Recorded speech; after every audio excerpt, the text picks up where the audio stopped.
We all go a little mad. Forget you.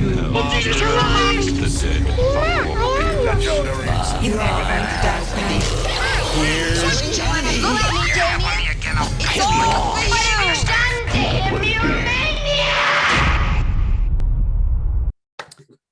Hello and welcome to the Horror Hour, the place where we discuss, debate, and disagree on all things for this episode, Dragula. I'm one of the co-hosts here, Yutaka. Hello. I'm joined with my favorite, Liam. Hi. And today I'm really excited because we have a really special guest. We have season 2 contestant, drag artist, Erika Klash. Hello, everybody. Oh, I'm so excited. And this look. Let's just talk about this look for a second because it's gorgeous. Even though I see spiders and it creeps me out, but it looks gorgeous. Yes. Oh, well, you know, today we just got a quick 2-hour mug because for me that's a quick job. It's like a 2-hour job. And yeah, this is a look that I put together over the last few months. It's part of the Pastel Gore series where I take one color and really focus on it. So this one was gray, and that's why you see the spiders are all silver. And then we have reds and really, really deep pinks as our accent colors. And yeah, I just thought it would be appropriate for today. Dragula, I put my upside down crucifix on because of the challenge. And yes. I don't know, this is one of my favorite looks that I've done this year in particular. Yeah, I'm in love. I spent hours distressing this, the whole every square inch of it. So. Oh, wow. Well, it's beautiful. Yes. And the spiders are all hand painted. Good Lord. Nice. Drag is a full-time job. God, it's several. It's several because yeah. you're I always talk about it as you're a one-person theater company because you're doing every single part of it. You're on the stage, you're putting together your tracks, you're doing your lighting, you're doing your videos, you're doing your makeup, hair, costumes. It is such a multidisciplinary art form. That's the beauty of it, but sometimes the frustrating part of it is how do you switch gears that many times to put the product together. So and that's such a smart way of looking at it. I've never even thought of it like that. That's so good. You are putting out loads of content as well. I mean, yes. There's also that factor for you. I mean, how do you have the time? Well, we were just talking about editing and how time consuming that can be. So it's just trying to carve out the time to prioritize each individual thing. So you're okay, I have maybe a few days off from gigs. Let me dive in and do some editing. And I was editing a bunch of photos recently this past weekend, and it was just little by little, just chipping away at it, narrowing down little by little. So sometimes it's a piecemeal process, and sometimes it's good to step away and look at your project with fresh eyes, but then other times you just really have to work that deadline and get it done. So it was challenging. I mean, digital drag was a lot of work. Streaming is a little bit simpler in the sense that it's just live and it's improvisational. Not as much editing necessarily, although you do have a lot of maintenance to do on the channel. So that can be challenging, working that in, all the technology as well. But I love streaming, and I love being able to do stuff digitally. It's closed a lot of or broken down a lot of barriers for geographical barriers for artists. So I think as performers, you get to interact more as well, which I think as fans, I will say, I'm always a fan of. Yeah, I mean, I always say if you want to really get to know me as a person, you should definitely come into my streams because you can see like how it is right now. You can see my room, you can see my family pop in, my dog, and then I'm also streaming. I also stream in and out of drag, so you get to see both sides of me. You get to see the minutia of my life, and that's that interactivity that I know people love and that I've wanted to kind of provide. But now there's this also with Twitch, this really unique opportunity to monetize it in a way that we hadn't necessarily been able to before. Instagram Live, Facebook Live, those things are, you can put your tipping information, but Twitch has so many mechanisms for you to, as I said, monetize your content as well and really get the most out of your time. So It's been like this, that's been my project for the year, is like my channel and getting that set up. And I'm so glad that I finally like dove in and just went for it. I mean, that's great. I mean, it's not easy. So I think that's really amazing.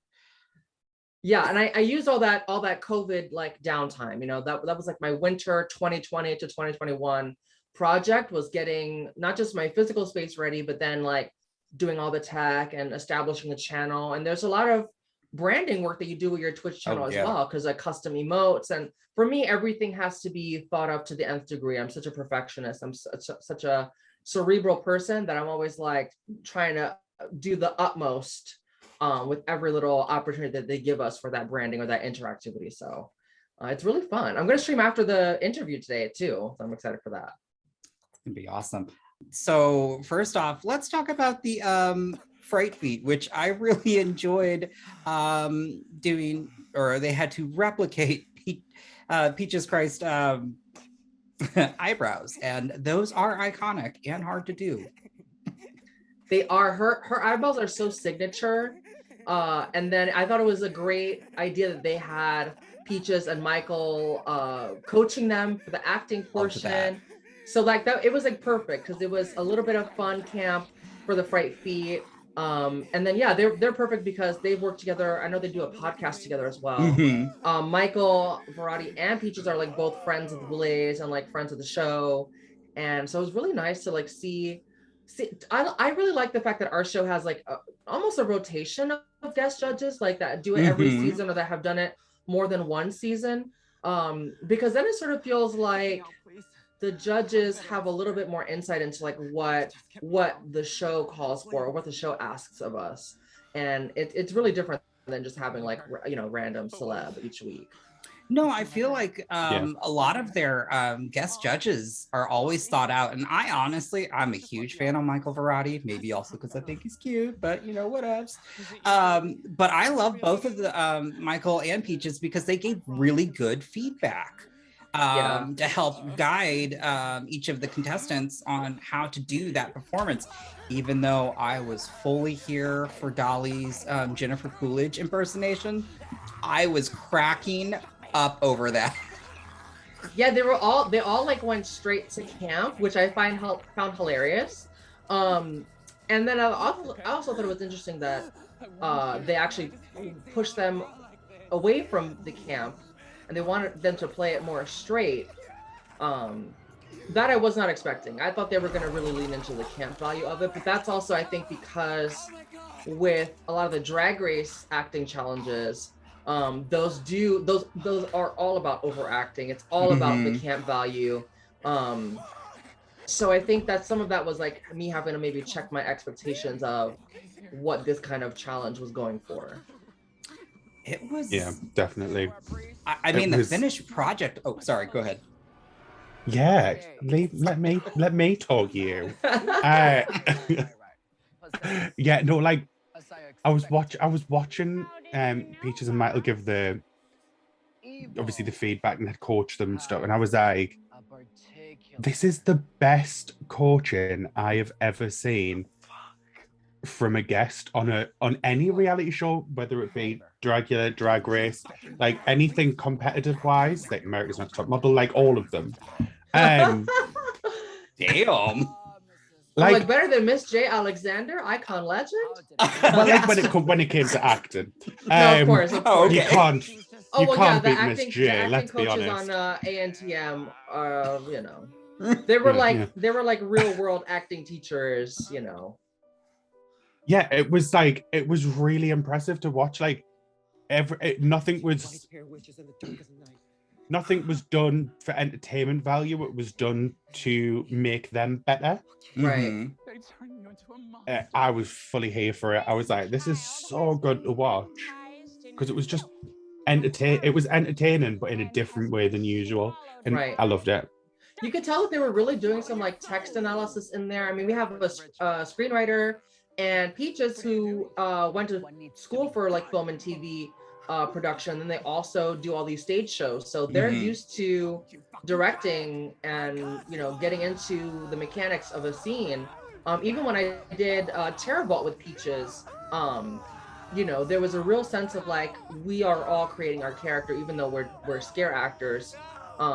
We're all kind of leaning into that and really getting into, as I said, the mechanics of the scene and like how, and even the guest judges. There was the one on the left hand side. I'm blanking on their name. Misha or Ray? Yes. I appreciated, and this is maybe jumping forward, but I appreciated the ways in which they really, hit on the essentials of acting, which is like be reactive, like constantly be in character when you're receiving lines as well. So not just delivering your lines, but receiving the lines from the other person. That's playing, So I appreciated all of that. I love that actor. I love that actor in Freaky. Actually, also too, both the guest judges this week were delicious. But again, yes, Ray Santiago. Oh, so cute. I'm still mad about Ash versus Evil Dead being canceled. Oh, is it canceled now? Oh, yeah. I've not seen it. I've not seen it myself. Yeah, it went on for 3 seasons. It was really good. Okay. They were really fun in it. But I will say this was probably one of the finished product of the acting challenge was so good. Honestly, all of them really came to play in terms of like I felt like it was just an all-out battle I shouldn't say battle. It was just, you could tell they were fighting tooth and nail to give the best performance that they could. And I thought everyone shined in certain spots. And it was creepy too. They really went more horror and it was so good. Yeah. No, it was good. It was good that they did play it straight, because that's what we want out of like an Exorcist scene. It's like obviously there've been campier takes on it in the past, but it was really great to see. To see the Hoso doing their thing, but then also again, like even though there were other roles that were maybe less bombastic and like on paper, the contestants were really like committed to those characters. Yeah, I loved it. So with that, let's talk about the looks. And the first look, as I also always say, we lust after, is Dahli. Yes, I feel like that was almost Dahli doing not a redo of the Cenobite look, because that was a very specific concept that they did, but it sort of gave me that feeling, sort of Hellraiser inspired with the sort of like the spikes, the heavy jewelry piece that they had in front. I enjoyed it. I really liked it. And I like that they, even though they do more mask presenting drag, more masculine drag, that they do lean into these like more feminine shapes with the longer dresses. No, I agree. I also got the Cenobite. It also came across like Cenobite reference for me as well. And then like with the matching horns, I think it all kind of like tied together. I did think it was a good look, but I thought for Dahli it was one of their safer looks, if that makes sense. Yeah. It wasn't as risky as what they've done in the past. Right. I loved the performance on the floor show, but I also do feel that we've seen some of this from Dahli, but and that I hate to say that, because again, we're at the top, there's very little room for, I don't know, to make a mistake, because honestly, right now, I'll also say as well, this cast has been incredible just all season. And I've always been sad to see someone go. And, but with Dahli, I just felt like I've seen this similar from them, even though I thought they were great in the challenge. And I still love their motions on stage and how they really get into character. But I did feel like we've seen this from Dahli before, even though I still liked it, but I was just like, I was expecting something. I'm not sure what I was expecting. I'm not saying this was bad. I'm just saying I was underwhelmed, even though I love Dahli, but I was just like, oh. Yeah, I hear where you're coming from, because the makeup is very specific, Mhm. kind of like mine. I think where I get a little bit like I want more is just more use of color. Again, that's probably a personal taste thing because I'm constantly experimenting with different colors and color combinations. But there's a sort of like a blandness to the colors that they lean into, which I think works for their character, but sometimes it can make it look a little bit more repetitive. Yeah, no, I get that. Yeah. Yeah, that's actually a great way to say that. Yeah. Um, and then next is, and we're also not prepared because I didn't have the list in front of me. So I believe it was La Zavaleta. Mm-hmm. And this was, I like how the Boulets have all called out since the very first episode in general. If you're going to have any type of prop or gimmick or gag, you want to make sure that's fully like that you have that tested to the T. So it was unfortunate with the wings, but I give them credit because I felt they recovered, but I felt the look. I loved the makeup, but the rest of the look, it didn't match the makeup or, I think Demon's up for interpretation, but wasn't my favorite of La Zavaletas. Yeah, it wasn't my favorite either. I was hoping for a little bit more of a concept because it just sort of looked like, it looked good. They had the horns, but then the bodysuit being red, the wings, it almost looked like they were selling illusion of a character whose like skin is red. But then the makeup was flesh tone makeup and it was more on the glamour side. So I just wish that they, I don't know, had pushed it a little further. I'm also not sure if they were doing, like if they did the floor show directly after filming the show or like what that was, because that might have informed how much time they had to get ready for the floor show, because if I were doing it, yeah, I would probably pick something that's a little more character driven for the scene. But then if I had to then pivot to the floor show look, that might complicate things or make it harder to pull out more of a concept. So I honestly don't know. That's like a kind of a question mark that I had. That's actually, I'm trying to think about the makeup from when they were in the acting challenge to when they were on the floor show. Because it looks similar. Like, yeah. Yeah. I still liked the look. I think it was a shame the wings went wrong because I think the wings were the focal point. So I think once they unfortunately went wrong, it kind of took away from the overall effect. But if that hadn't went wrong, I think it would have been a little bit more standout-ish. Right. But I think because of that, it drew. And I think especially because obviously they drew their attention in the episode, making you aware that it went wrong. If it had just been, because the way it was edited during the floor show made it look like they were purposefully ripping them from them, as if it was like a fallen angel type thing. Right. And then obviously they were like, no, it just went wrong. Yeah, the editing's been interesting this season on the floor shows. I could almost see them like telling themselves like, bitch, just like flip it around and turn it into something and like make it happen. Because we've all, like the Belay said it, we've all had those moments where something just goes wrong and you can't break character. You just have to roll with it. And I almost was like starting to get like, oh, are they, I almost thought that it was intentional. So sometimes, you can, when you're on stage and maybe not in a competitive setting, you can kind of get away with it. And sometimes the audience might not know, but now we have the judging where you can actually talk it out, and then it comes out that it was an error, that something went wrong. So it's just one of those things where the Belays really are looking at everything super, super up close. I remember like the first episode of our season, They said, all right, everyone get on the stage. We're going to take a look head to toe.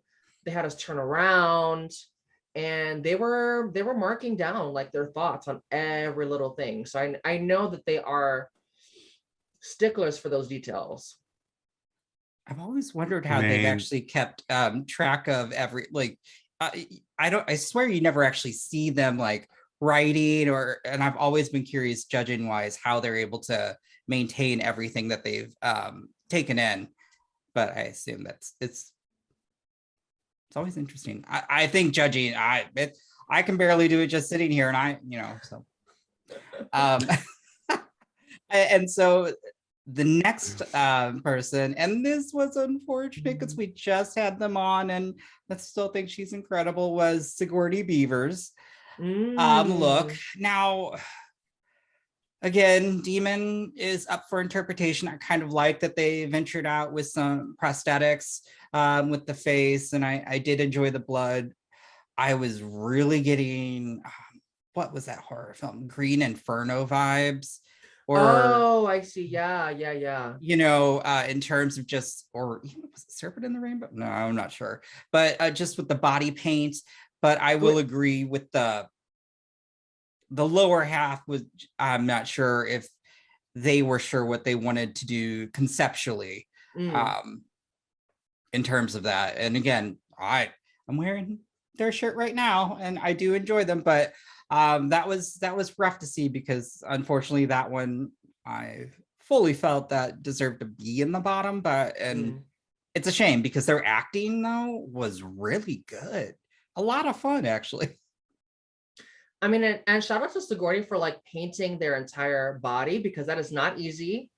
It is not easy to do it well, so that was, I think, where maybe they spent a lot of the time. But then, yeah, it does come across as like you're not wearing as much, and like that, just in a competitive setting like that, it's sort of hard to not get points docked just for that. So I don't know. I enjoyed it. It wasn't my favorite. I was overall with the floor show left wanting a little bit more. Like it's an Exorcist themed acting challenge.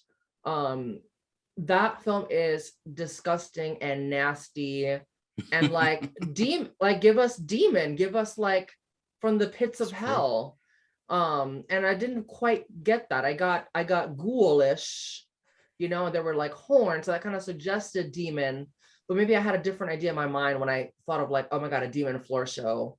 In the horror department, I felt it was a little lacking. I'm going to be very opposite to everyone, because fine. although yes, it was just a little piece of fabric, I got the concept down, because obviously prior to obviously going in, when she explained, obviously it was obviously explaining like women are demonized because of when things go wrong in pregnancy and things like that. I was fully here for it because I understood it. That situation has been in my life, unfortunately, multiple times with very close people to me. So I've seen that story play out, and I understand where she was coming from. So I was fully here for it, fully invested. I was like, yep, get the concept. Women are demonized from the outside. So I was like, yeah, it's there for me. Okay. I wish, this is terrible, because this is why I actually forgot about that part. And that's why and again, it could have been the floor show as well. It just wasn't as memorable, but clearly don't get us wrong, the performance wise, the concept though, as they pointed it out, she did let it down a little bit because she got stuck on the crutch of the prop, but I got the concept. Okay. Thought we were going to agree on that one, but okay. No. All right. Well, then the next one was this week's winner. I was fully living for this look, was Hoso Terra Toma, because that, first off, the prosthetics with the teeth around the eyes creepy, and the crown I was fully just wow. And on stage they were living it up, and I loved that even more too. Like that was fully creepy, and I was like, I fully got demon vibes, and I kind of got a little bit of Kingdom Hearts vibes too. Yeah, someone did pick up on that because they had a key prop, mm-hmm. right? Yeah. I enjoyed this look so much. And I know I say I'm biased because I love Hoso because they're Asian, but this really was, when I saw this look fully come on stage, I was just like, yeah, I was going to be mad if they didn't win for that look. I enjoyed it as well. It was kind of what I was hoping for the floor show overall. You know, and like, not that you have to have like white out context, but I felt that against the bright red skin was so effective. The prosthetics, as we mentioned, and yeah, like I really wanted that. Like you just came out of the pits of hell, and that's like what, you know, I would imagine hell is like. It's like all of these body parts from like all these, you know, it's like this just disgusting and like just the ugliest parts of like life and death embodied, you know, and like the idea of a demon being this like, you know, trickster, mischievous. So their characterization worked for me as well. Mm-hmm. I mean, I Yeah. totally was getting that with the body movements and with the suit and the like. I just, sorry. Go ahead, Liam. I cut you off again. No, it's fine. This is just the episode of Let's Cut Liam. Yeah, no, same as what everyone said. Like, nothing to add. Everything was top notch. Everything was perfected. Everything was in line with what was expected for that week. Like, the look was good. The performance was good. Everything was sold, and loved it. Especially the key part. I thought the key part was so clever. Yeah, that was. And then our final contestant was Saint, which I also really liked this look with the way their interpretation and just. I mean, I wanted more of the outfit, sure, but I loved where they were going with it and how it looked just with the backdrop of the stage, but I didn't get as much floor show for that one. But I still really liked the overall look, and I thought they did really, really well in the acting challenge as well. This look was not my favorite. Fallen angel into a demon. I just wasn't seeing. I thought the makeup was very effective. This sort of red powder along the eye, sort of complementing the red contacts. I thought that was really great. I don't know, just in terms of like overall concept, not my personal favorite, like something that I gravitate towards. Sure. Because it felt like a little bit of a reach or a stretch. Yeah, like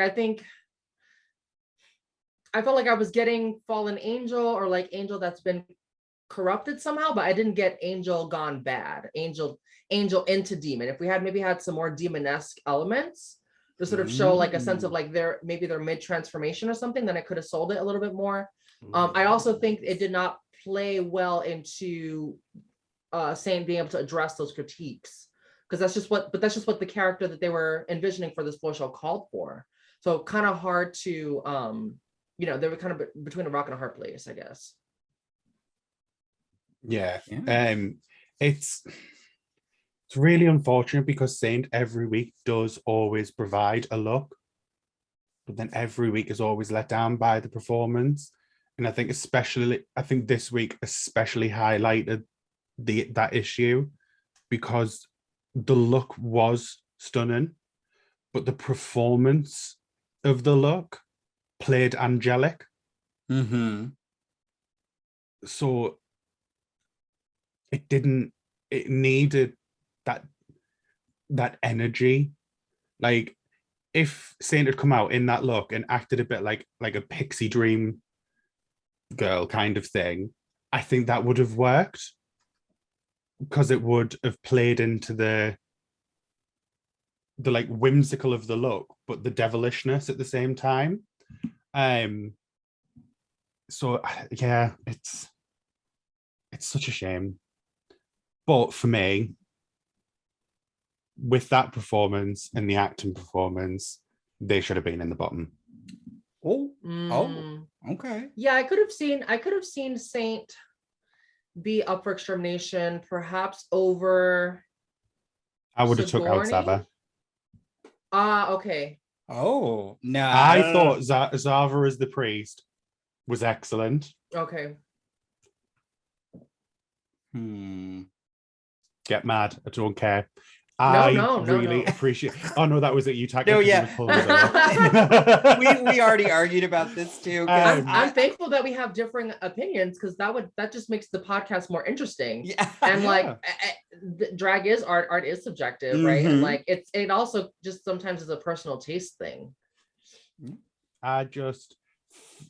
For me, I would have kept Dahli there. I would have, to be fair, I would have only had a bottom 2. Okay. I think Sigourney did enough to save herself. I think they only put her in there because they didn't understand the look and thought the look was a bit basic.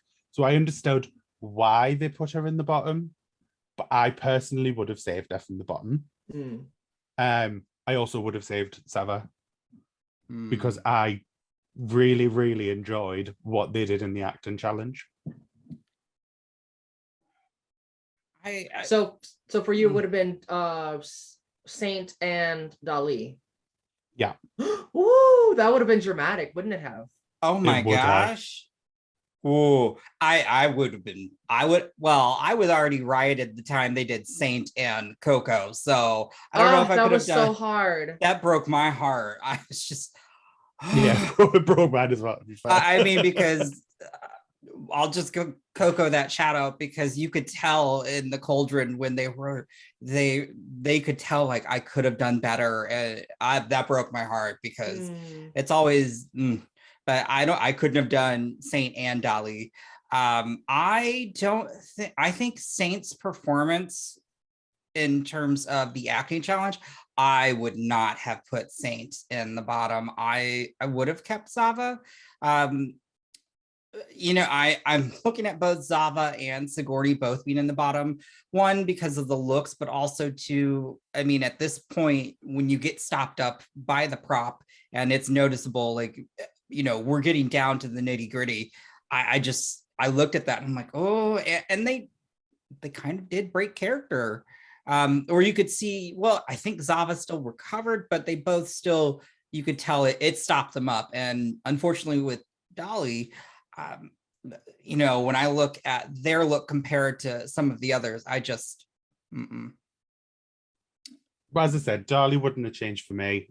Love them, but they would have stayed in the bottom for me. Yeah, I would have took the other two out of the bottom and put in Saint. Cutthroat. But it's just that's just me. Obviously, I'm alone in this crazy. You're allowed to have a wrong opinion. It's okay. I have them all the time. It's fine. I honestly could have seen myself putting Saint in there as well. Yeah, just because the look wasn't my favorite. You guys are gonna have to make me fan myself over here because I'm just in shock. Now who's got the wrong opinion? I guess I do. Well, I guess I do. But because my first instinct was to put Sigourney, but then even though the look was not as much, let's say, fabric, I still thought, again, like, you get points for me for like painting yourself head to toe. And that to me is like that should not be scoffed at because it's a lot of work. It's very difficult to do. And I think that they were making steps to address critiques that have been given to them in previous episodes. So that's very true. That's an additional bump for me. Okay.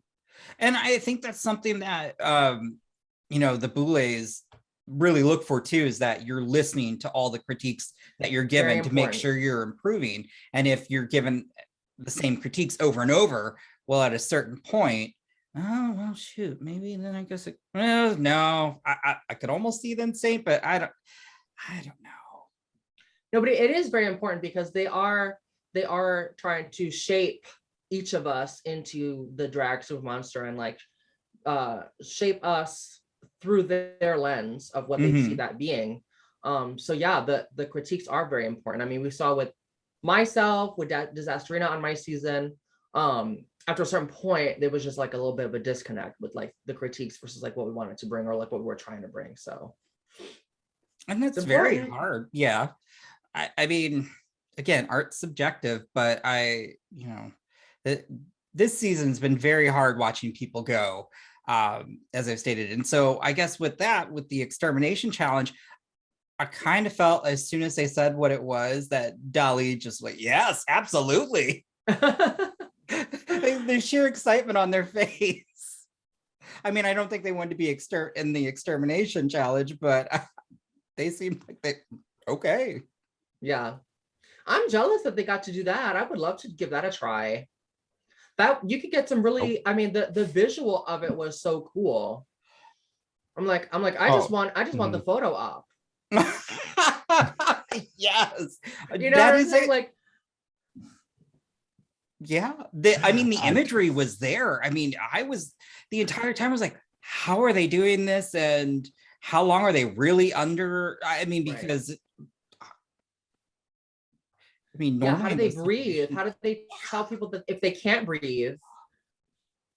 Like, I am a fat, asthmatic chain smoker. I would have died. Like, I don't understand how people do things like that because people do that for kicks. I don't get it. It's true. That's why I wasn't sure. But normally you can still have, like, there's a room to breathe. And in this case, it did not look like that was an option. And I was truly curious how long they were under, because even I would think, oh gosh, in a sense you probably got about 15 to 20 seconds of each person. I think so. I think it was a short time period. You probably can't do a prolonged, because it just raises all these questions of if they're not well, how do they indicate that they're not well? You know, but I think the way that they edited it, was it was good in the sense that it didn't. Well, I kind of guessed that it was a shorter period of time, but it didn't look like, because they didn't have just like one shot of each of them. It was like edited together. Yeah, it looked like a longer period of time than maybe what I think it was. Oh, that's true. Yeah, because of all the sporadic cut shots and the exciting light, and it was like, ooh. Yeah. Who's dying? It was a good challenge though, but I was just like, one of the best this season. One of the best, or one of my personal favorites, I'll say, from the whole series. Because they broke us in that first episode of our season with what people still see as the most extreme one. And I think like I know that the Boulets have said they wanted to do like lighter, some that were a little more lighter this season, and I understand why. I think though it's in those moments when you're really tested that you can do the most growth, if that makes sense. At least that's how it felt for me. Yeah, I could see that. And then still,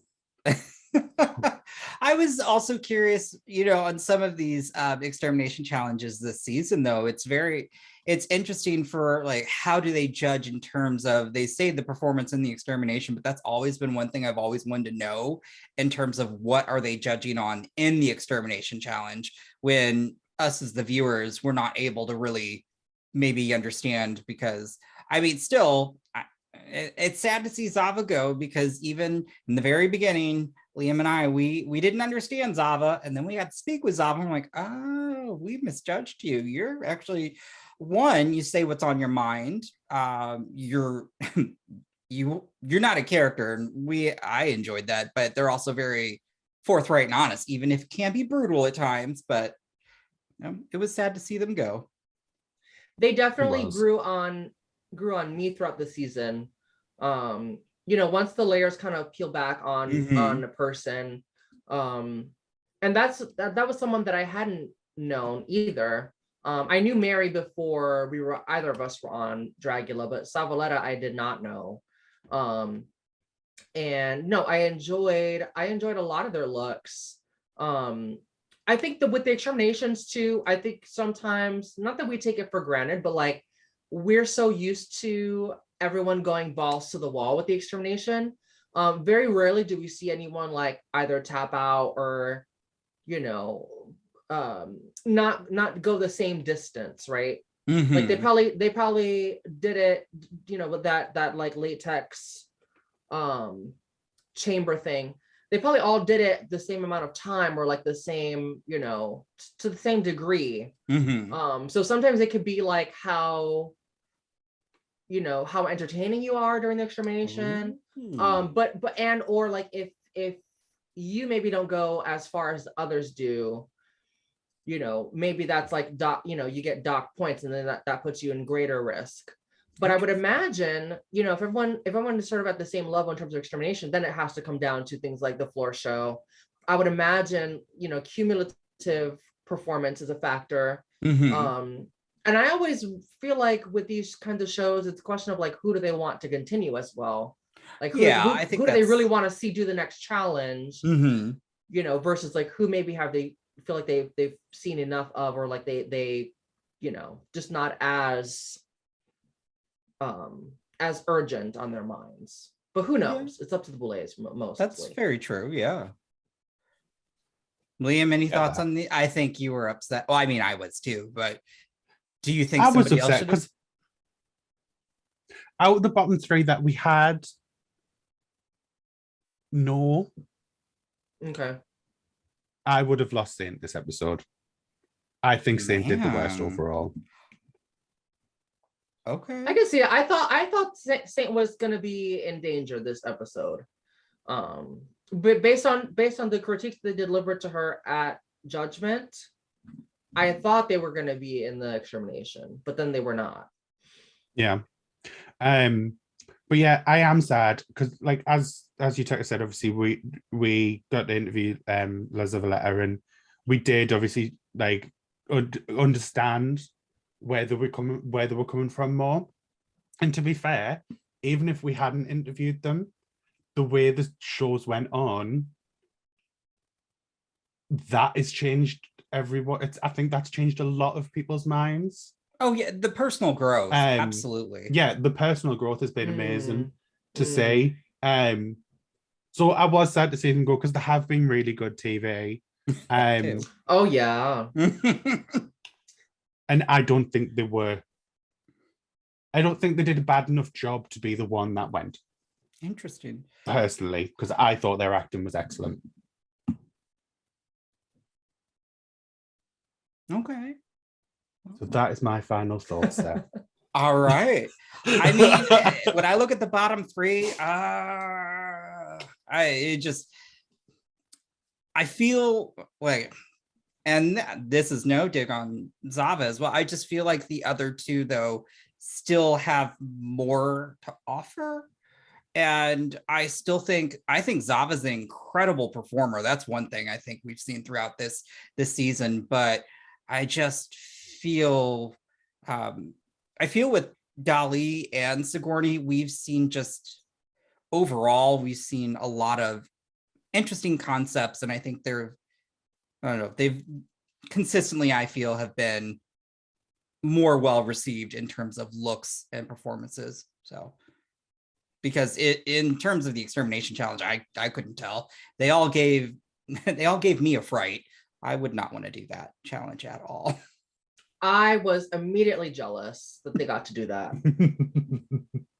Speaking of that, let's talk about the ones that you had to partake in. Let's get into it. How did you enjoy? Well, I think your season. Well, actually, I think it was season 3 is the only one I think I've ever seen anybody tap out, and that was the skydiving one. Right. Also Well, and, would have and topped Dahli, off. our season technically tapped out. They did it, Oh, but they were not as committed. that's what it is. I did forget about that part.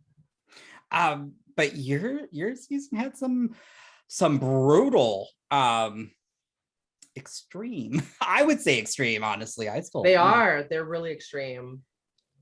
How did you feel about them in terms of, I mean, you really had to I still kind of cringe. And was that the first episode or the second? The Needles. The Needles was the first episode. Yeah, we started off real strong. So strong that the people have never been hit so hard again. I truly, honestly don't think I've ever seen an extermination challenge to that level because yet. Oh, I should say yet. That's true. Because that's still the most memorable one, because I'm fine with needles, but those weren't just these tiny little needles. Those were like, whoa. Yeah. And then, I feel so bad. Why can I not remember their name? They were the masked Monique Shame. I'm so sorry, but I will give them credit because I still remember just how they were during that extermination, and it made me iconic. Nothing. That was full on some mind games too with everyone else. Yeah. Like I was. I mean, I don't know how I could be like it, but that was funny. But I don't think yet that I've seen anyone that would strike fear in my hearts as much as that one, because it also just wasn't one needle, as you know, everyone was just getting multiple, and it was the editing was super funny too, because it was like me screaming like a child, you know, Felony talking about her sobriety journey, and then Monique just laughing. And like, we could I remember, I feel like I could hear Felony screaming because Felony went before me. I could hear her screaming, and I was like, oh God. And then Casey's like, okay, so remember, like you've never been pierced before. How do you, like, remember how you feel? Like, how are you gonna like attack this extermination? I was like, you know what? This is an opportunity to like push myself. I was not like afraid of the needles per se, but I knew that it wasn't gonna be pleasant. And I didn't know how much it was gonna hurt. But I was just like, you know, this is the, and then even after the fact, reflecting on it, I was like, that was the strength training that you need to like fortify yourself for the rest of this competition. Like, it's gonna fuel you. And it really has, like, ever since that day, it's been like, you know, that was like a turning point. I don't know how you did it. I think Liam's gonna pass out. I'm sweating at the idea of it. I would do it again now. Like, I just had my booster jab on Sunday. Oh yeah, okay. And that needle is so small. I know. And I was freaking out at that. I got that pierced, and I passed out. Right. I was just on the chair again. Yeah. So I don't know how you did it. Like, bravest of the brave for me. Well, we've talked a little bit about like, why would someone want to do the latex thing? The same thing could be talked about with the piercing. Like, why do people? Because people do just get that done. Like, they just enjoy it, and this sort of like, you know, Hellraiser, the Cenobites, it's all about exploring that relationship between pain and pleasure. Yes. And like, so sometimes I feel like when you're putting your body through something, whether that's just like working long hours or, you know, anything, but you're usually doing it for some sort of payoff, whether that's like a material gain, like I need to make this money, or, you know, for someone that's doing the piercings, there is like this adrenaline rush that comes after. And we all felt it. Like, we were on such a high after that, you know, like me and Monique, we were running to the car. I remember that night Abora was waiting for us because she was our ride back. She was our ride back to the house. So Abora stuck around. And I think also at the time, the three of us were like kind of buddy. But we were just like so high energy after that. And that was like a full day of filming.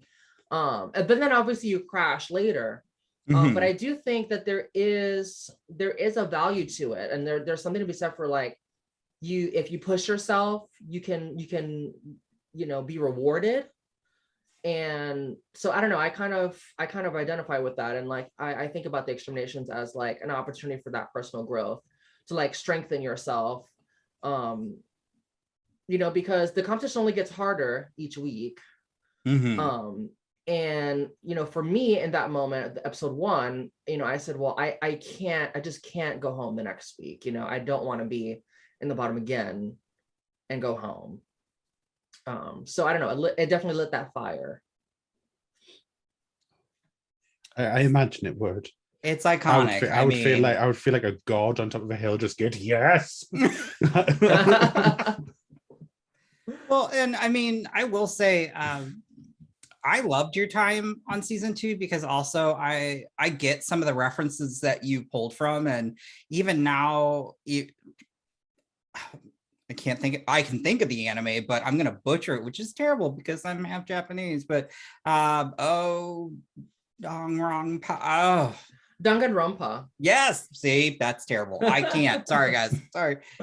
Got a white mother, love her to death, but can't speak Japanese no matter what. But yeah, I got some of the looks, but it was one of my favorite things, because obviously there was horror, but I love anime, and I love that was, you really were pulling from that. And it was a shame because I don't think it was as well appreciated, because again, art is subjective, but I think that was you, and that's a lot of your brand in terms of how you show your art and just your painting and just your skill. I love it. Yeah, my drag is like cartoon come to life. Like it's a manga panel that's like pushed itself into our dimension, and that's kind of where I live. And so sometimes I think, especially our season had so many great special effects makeup artistry, that kind of ran off in the other direction for them. But I think also, you are who you are at that day, at that time, and you kind of just have to embrace that and like be happy with where you are at that place and date and time. I also know that it's like a panel of 4 people, so like they're not the voice of God, they're not like the all-seeing, they don't have the answer to everything. And so like to a certain point, just like when I was in school for like to study, I was studying playwriting and screenwriting, you would take your pages into your class every week, they'd read them aloud, you'd get your critiques. You just kind of have to find a way to like make it useful for you. And so when I was exterminated finally on season 2, I immediately felt this sense of like, I've got all these great critiques and I've been surrounded by all this other amazing art. And I just wanted to like forge a new path for my art. And so I honestly left feeling very inspired, partly relieved because, the competition was tough. It was really, really tough. Financially, it was tough. I remember being like, oh my God, I have 20 cents in my bank account. I need to buy fabric. What do I do? I mean, drag's not cheap. I mean, no, it's not. It's not. And it took me, I'm thankful that I had someone to help me with some startup cash for it. But it was challenging to make all that work. And I also felt like I knew that that's where my drag wanted to be. I've always been a horror nerd my whole life, since I was like, 5 years old watching Psycho with my dad. Oh, that's amazing. Yeah. So like, and then I saw Halloween for the first time when I was like 7 years old, and I was terrified. And then 9 years old, I was fascinated with the psychology of that character. And so yeah, I've always been a horror nerd. And then, at that time, like my drag was so ingrained, like the New York way of doing things. And like, there's a certain like a campiness, the comedy to it. I was doing more of the cosplay angle at the time, but I knew that that's where I wanted to, grow and expand. And I was able to like do that. And like, now I feel like I've arrived at that place where I feel like when I return to Dragula, I'm going to be really excited to like show all that I have now going on. I think you have a lot going on. And I mean, again, you even said, I mean, I don't know how some of you drag performers can sit there and do 2 hours of makeup, because I know I would mess up. And that's, it's not something at times you can just, oh, all right, well, I can maybe course correct this. I mean, that's precision. And that, I mean, again, your look is stunning. Thank you. Well, years of hard work and practice, though. Like, there's some people that just come out being amazing right away. And then there's people like me who, others like see potential, but it just takes you time to get there. And like, it's a learning process. There's no handbook. There's no like, you don't go to school for drag, studies, whatever you call it. Like so a lot of it is you either get a drag mother or you learn on your own. I didn't have a drag mother. I chose to learn on my own. The positive side of that is that I got to create my own aesthetic from scratch without anyone telling me how to do drag or influencing me. But I think the challenge of that was then applying that to a competition setting like that, or even previously, like before Dragula, like other local competitions. How do you apply that? And then how can you kind of be your own critic if you're not going to have someone critiquing you week after week, or if you're not going to have a drag mother that's kind of steering you? How do you be that for yourself in like a way that's healthy? How do you learn how to like take critiques from others? So like as hard as it was to constantly, place low on my season or whatever, I really was able to like, take the critiques and not have an ego about it, and just look at the next challenge. Okay, how can I just do the best that I can do the next week? That's a good way to look at it. I mean, that's, I think, part of any competition, but I honestly, for performers in general, is to be able to accept criticism and just use that to fuel you. It's the theater background. Like even as an actor, as a performer in theater, after every rehearsal, notes with the director. Like that's just what you do. You bring in, like I said, you bring in pages of your latest script. There's going to be critiques, there's going to be questions and things you have to, and there's always something to work on. Nothing is ever going to be perfect. And you do have to take your ego out of it to a degree, because then you'll just go crazy. And sometimes that balance is hard to strike in drag, because like our image, like our physical image, but then also like our reputation, how many followers you have, like all of those things can kind of be the currency that can like directly translate into like how much you're able to make this your career and your business. And so that can be really hard to navigate it as well. I'm thankful that I have Dragula, that's afforded me so many opportunities. And I don't know, I'm like ready to go back and like get some more exposure out of it and get some more followers and like just start the next era of Erika. I'm still bummed. Erika. Oh my God. Oh, I love that. Yes. That's so silly. I'm still, I remember when you did some gigs with Hard Candy, but never were able to, I was like, Daniel, when you come to St. Louis, he's like, I don't know if I'm like, no. So I only did the one with Hard Candy. I want to work with them some more. We did Louisville, and actually that night, or that time that I performed at Louisville, was the first time that I met Jade and Jade Jolie. And Jade was huge, like hugely inspirational and like, hugely representational for me as like a femme queer in drag, and seeing their style of drag at the time was inspirational. So like to have them circle back and like be the first Drag Race alumna to like cross over is really awesome. And I'm so glad that we have this like shared experience now. That's amazing. Yeah, I'll bug Daniel. Not that it goes anywhere, but I'm gonna be like, Daniel, bring. Well, and you know what? If a fan does it, or I'll say a supporter, a friend, if people in the community request that I go there, then it adds credence to, if I were to ask, it's like one thing. Because if I ask, then it's like, hey, I really would like to work with you. But they may not necessarily see like, oh, well, are we guaranteed that people are gonna like have interest in, because I get it. Like season 2, It's been a few, I've had a few years already to like make the rounds. There's constantly, especially now with the drag race explosion, there's like constantly new people that are hungry for bookings as well. So it's not, and also COVID, like it's the economy is like really difficult.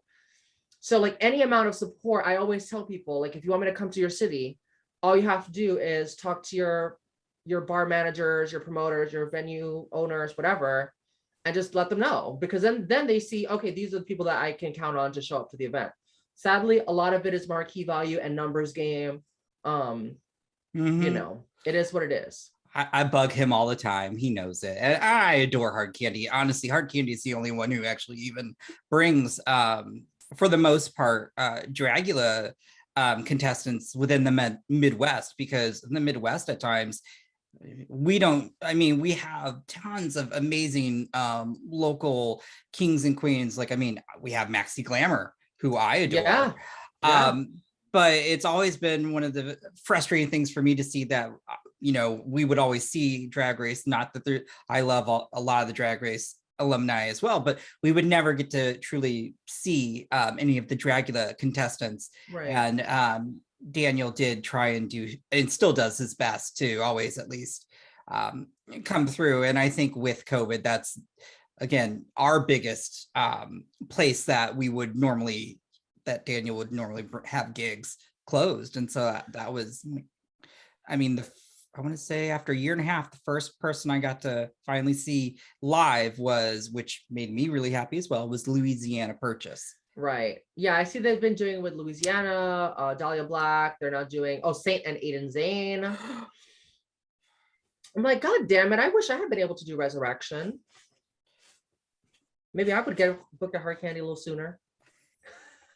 Well, because obviously it's with COVID and all that. Obviously, you were one of the lucky people who actually got to tour. How did you because you've got to tour in the UK with Rockham and Jimbo? So jealous. I saw those photos.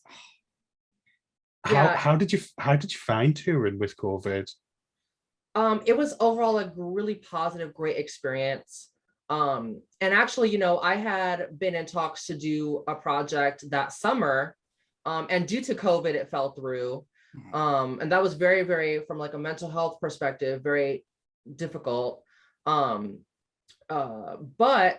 like literally the day after I got the call that I wasn't able to participate in this thing, Andrew from Club Kids reached out and said, we want to move forward with the tour. We want to include Jimbo, because Jimbo, between the time that we had first talked about it and when they were ready to move forward with it, Jimbo had just blown up on Canada's Drag Race. They were one of my personal favorites. And so getting to tour with Rock and Jimbo, Rock and I having had history as well, it was great. We did 2 weeks of quarantine in Manchester. We got to spend a lot of quality time, me and Rock and Cash Monet, our other good friend. And then we did the majority of the dates, thankfully. A few had to get canceled because the UK was kind of chasing, they were kind of like dealing with like city by city were different lockdowns and restrictions. Yeah. So like I remember our first night we were at, what is that? Where were we the first night? I think it was Liverpool. And then that following day, Liverpool went back into lockdown. So it's like pre-vaccines, and we knew that like at any moment one of us could get sick and the whole tour is done, so that's challenging. Luckily my contract stipulated that I would still get paid. Smart.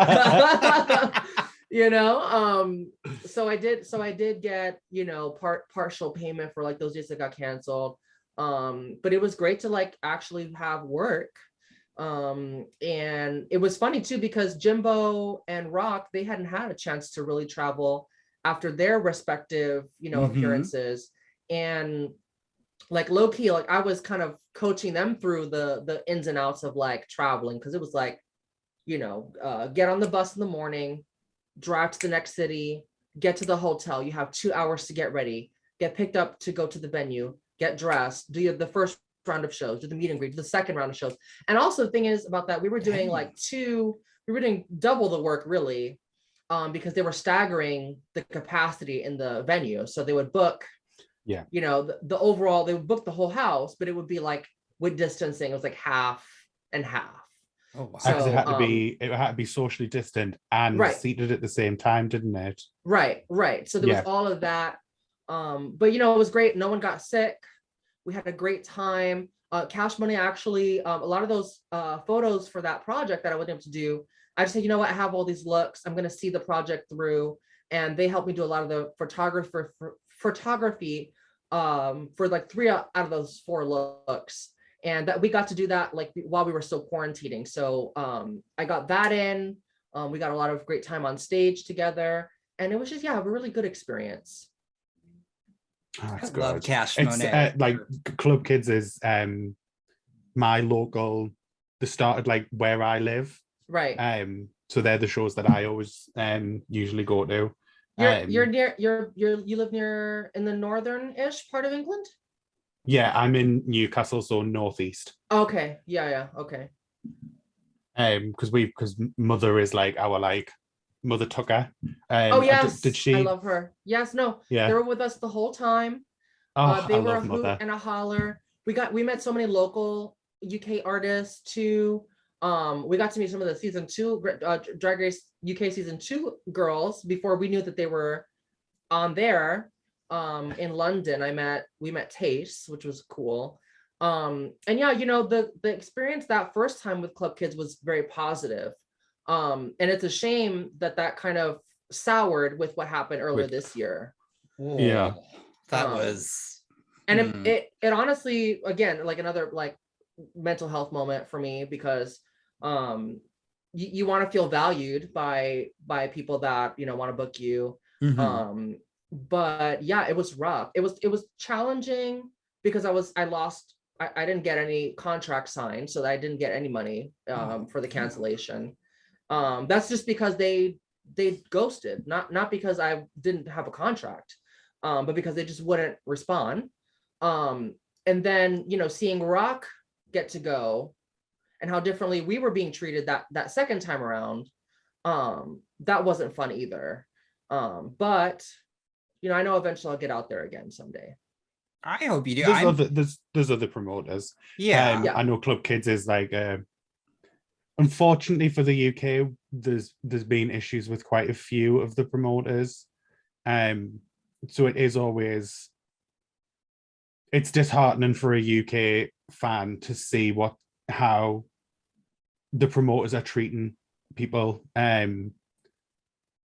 fingers crossed, obviously, bigger and better people come along, and things absolutely, don't get done absolutely. like that. And the sad part too, and not I'm gonna not dwell on this after I say this. The sad part too is that Andrew gave me like a few anecdotals about other artists that were very unprofessional, very disrespectful. But like those people that they're mentioning in that, or that they mentioned in that moment, you know, they get a free pass because they are who they are and they were on the show that they were on. So it really felt disheartening in that sense. You know, like it was not about, are you professional, are you respectful, are you good at what you do. It was purely about, you know, these folks are going to get sorted first. These folks, whatever happens to them.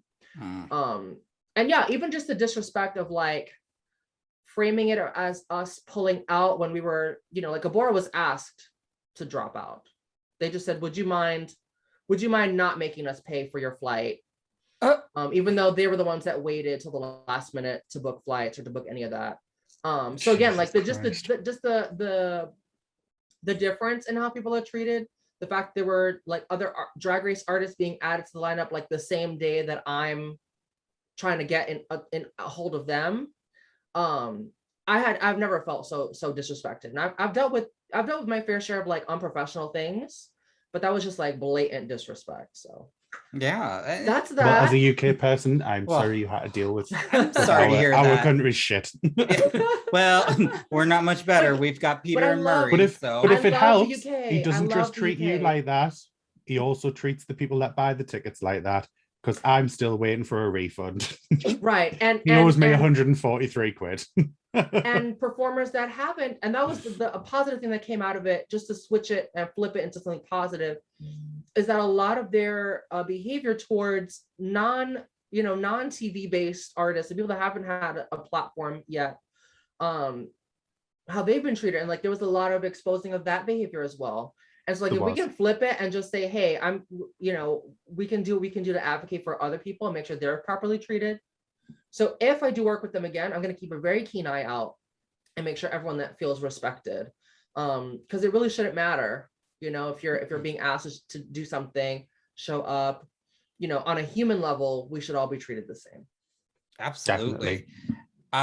And just to wrap up, because I know you've got a stream, I want to say I'm very appreciative that you came on here, because I'm a fan.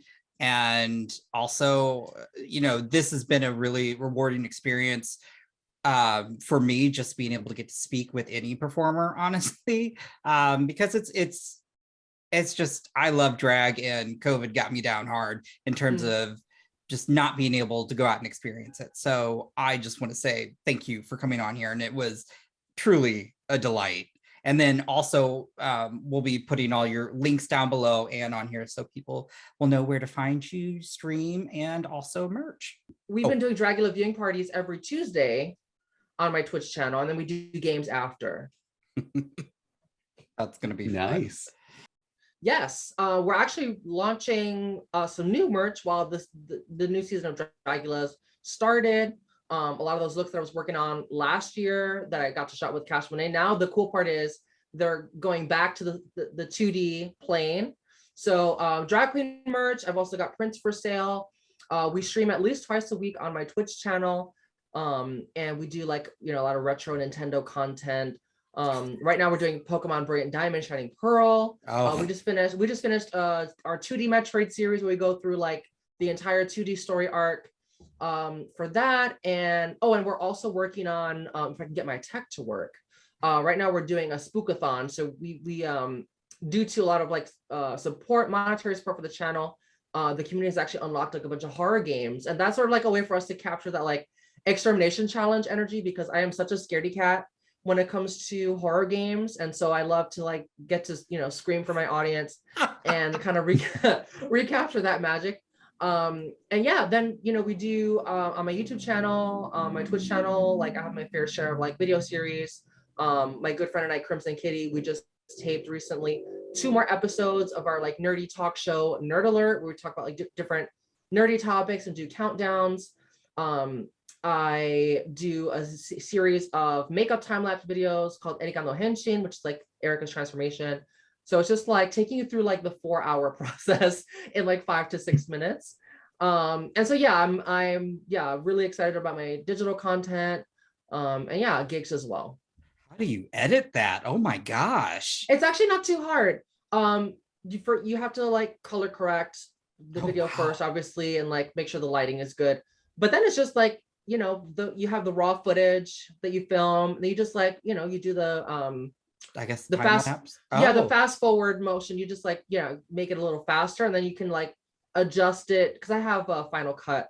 So I just like adjust it to however long I want it to be, lay some music over top, bam, you're good to go. And then the photos as well at the end. So like, you can see the finished look. And I did want to ask too, because we're a horror channel as well. 2 things. What has been your favorite horror film of the past year? Oh my God. I'm going to say a series, or a specific part of a series, because I have been absolutely obsessed with the newest Halloween continuity that they're working with. So last month leading up to Halloween Kills, I was watching Halloween, the original 1978, as well as Halloween 2018, kind of on repeat. And I'm just really, because I'm a huge like Halloween fan of all the slasher icons. I think for me, it's Michael Myers, just because his psychology is so fascinating. But yes, I've been really interested in this newest timeline.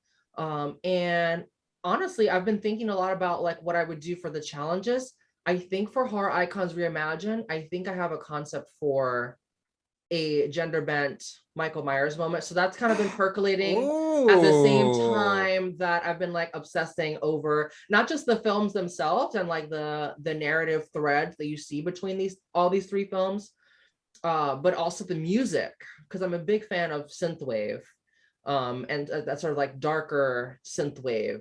And they really capture that beautifully. You know, John Carpenter came back to do the music for Halloween 2018, Halloween Kills, and Halloween Ends, which is the next one that's coming out next year.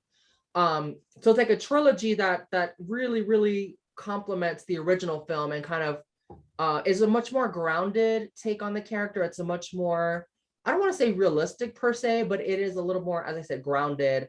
And it goes back to the roots of the character. I will agree. We did a review. Halloween Kills wasn't my absolute favorite, but it had its logic problems and its flaws for sure. But I will say this new reimagining has been one of my favorite. One also too, you know, you don't get to see a lot of actresses or actresses come back to roles once they've gotten to a certain age. So to see Jamie Lee Curtis come back, kick some ass, has been one of the most enjoyable things. And I do think though, this last one was fun though, because the kills they brought, and that's what I was coming for. And I'm gonna be upset when it ends, but I think they've really done a great way though to you love some of these characters. And spoiler, when you see, you know, her daughter dies, I was just like, yeah. For me, would it be better if it was it would have been better for it to be the grandchild though. That I could have cut off the bloodline. I could have seen that being the case. I enjoyed the dot connecting. So like there's so many characters between 2018 and Kills. You see them in Halloween 2018 for like 2 seconds, and then they have a major or much more major role in the next film. The fact that there's so many references to previous films in the series. I love that. It sort of makes it feel like it's inspired by all of those things, but it's creating something new with it. Even the continuities between like 1978 and then this like insane like 40-year time jump, there's still so much consistency, even with the mask being the same exact mask. You can see the hole where Laurie put the knitting needle. And so like that's something that's really informed this concept for like my gender bent, you know, Michael Myers look.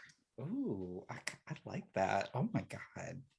That does sound exciting. It does. I mean, I'm also a horror nerd, so to hear that you're crafting something like that just sounds. I'm conceiving it. I'm waiting for the opportunity to bring it to life.